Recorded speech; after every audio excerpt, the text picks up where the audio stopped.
Hello everyone and welcome. I'm Beastly Eel. And in today's video we're going to be talking about the season 2 finale of Peacemaker.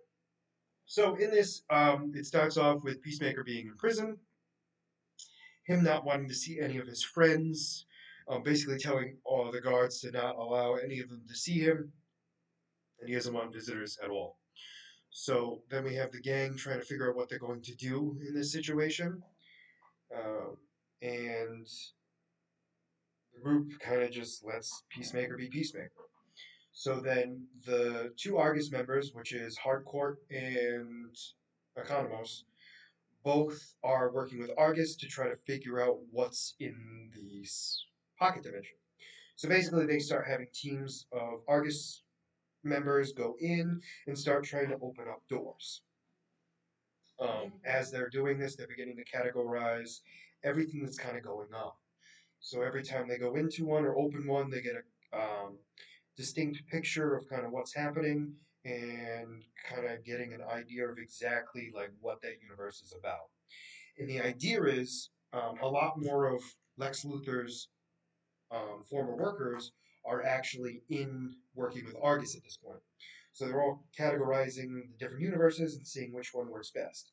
And also, these notes go to Lex Luthor to kind of figure out what's going on with these universes.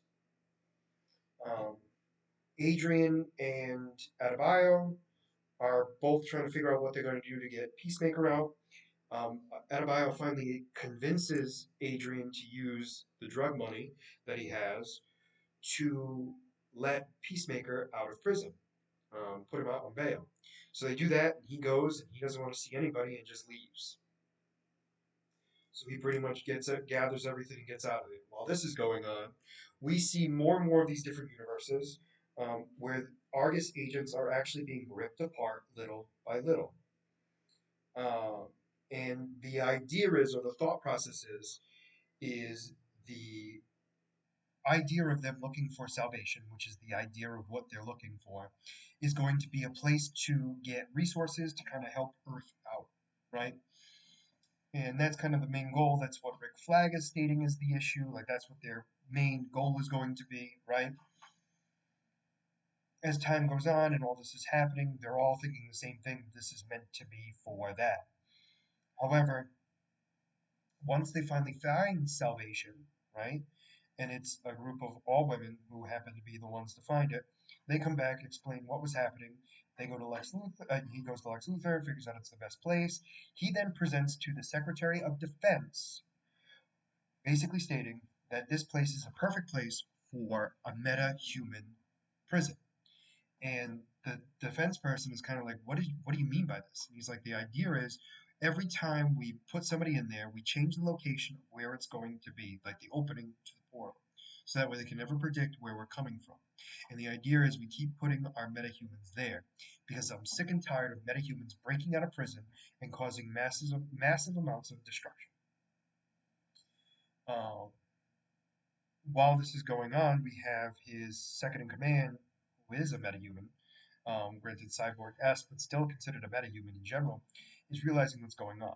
She then explains to Hardcourt kind of what's happening, and that it's just meant to be a prison. Hardcourt gets PO'd.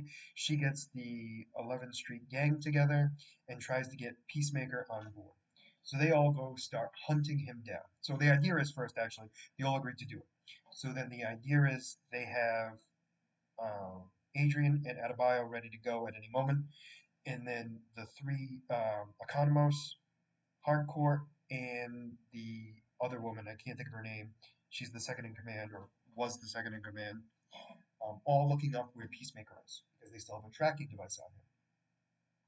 They find out where he is, while Economos tries to distract everyone from knowing what's going on, which I find to be hilarious in and of itself. They then get to the location and they begin to go looking for Peacemaker.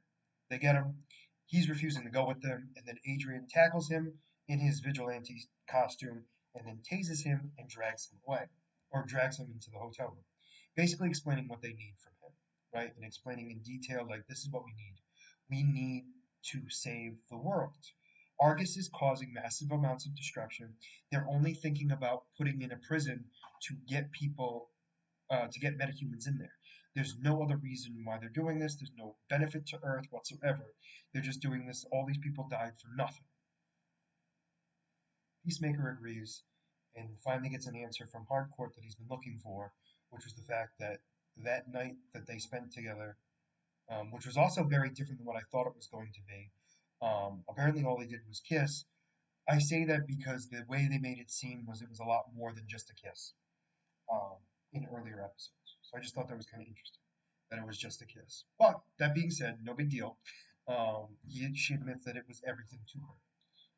He gets all excited. So then they start using all the drug money that Adrian has, and they open up a facility with other Argus former agents, which was Agent Fleur and Judo Master, all joining um, Checkmate Investigation. I think is the title, but Checkmate in general. And the idea is they're going to combat Argus. The idea is they're going to be the private agency that's going to keep America and the world safe. And think of the world's aspects, not of just one country. While that's happening, all of a sudden, Peacemaker gets captured, tased, everything else, and pulled away. He gets brought to Argus, where he is met with Rick Flag, who is in front of a portal that they push him into, and he is on the universe of salvation. And the idea is he's going to be put there to test to see the long-term effects of a human being on salvation. And Peacemaker's like, what the hell's going on? This is ridiculous. And he's like, just think of it as revenge for Ricky. And then shuts the portal, and Peacemaker's left on the planet alone, or the universe. And so while we hear all this while this is all happening, we hear a bunch of loud noises of what were sounding like dinosaurs, but we don't actually see anything. So the thought process is that is salvation, which is a place where the apocalypse, the planet, trains there, basically goes there to train. So you either go there and you die and you end and you just your life is over, or you come back as basically God level, or to prove that you are God level or God worthy. It's kind of the thought process there. So who knows what's going to happen to Peacemaker while he's there? But that's how the season ends. I was a little disappointed, mostly due to the fact that we didn't really get closure for Peacemaker as a show, because the idea is there is no plan for season three, especially leaving it up like that is very irritating to me. But it opens up to other projects, obviously, where we will most likely see these characters again. But I'm very much hoping to see a season three of Peacemaker because it is such a good show. However, I will say that this season finale did kind of fall a little bit short than what I was hoping for. It's a little sad. But let me know what you guys thought about this season overall and the season finale in the comments down below. Did you like it? Did you not? And why? And as always, if you like the content you see, please make sure to like and subscribe down below. Other than that, this is going to be Beastly Eel signing out. Have a wonderful night. Bye bye.